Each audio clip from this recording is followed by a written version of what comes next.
Yangi O'zbekiston. Yangi ruh va falsafa.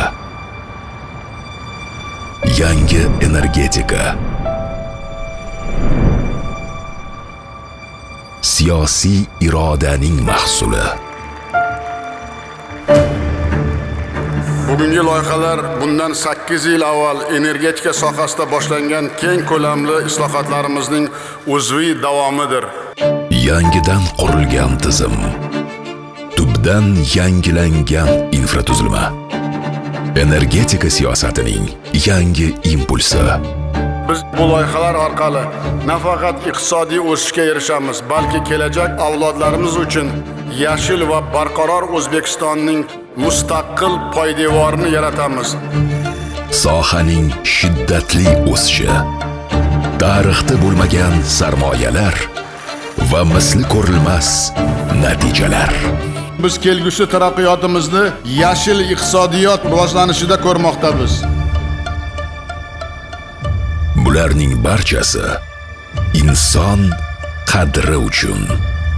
You love your people, you love your country, and your people and your country, they love you, Mr. President. We are ready. Janob Prezident, biz qayta tiklanuvchi energiya ulushini 54% ga yetkazish haqidagi orzuyingizni ro'yobga chiqarishga tayyormiz. Biz sizning jamoangiz safida ishtirok etayotganimizdan, eng muhim, kelajakka qo'yilayotgan qadamlarga hissa qo'shayotganimizdan mamnunmiz. O'zbekiston xalqi energetika infratuzilmasini rivojlantirishda, iqtisodiy va ijtimoiy taraqqiyotda yangi va salmoqli yutuqlarga erishdi.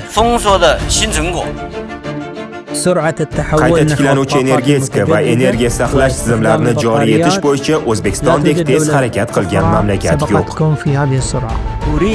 Haqiqiy islohotlarni amalga oshira oladiganlar bu jasur va qat'iy yetakchilik qobiliyatiga ega insonlardir. 2030-yilda bu yerda bo'lishni juda istardim. Bugün gerçekten tarihi bir olay.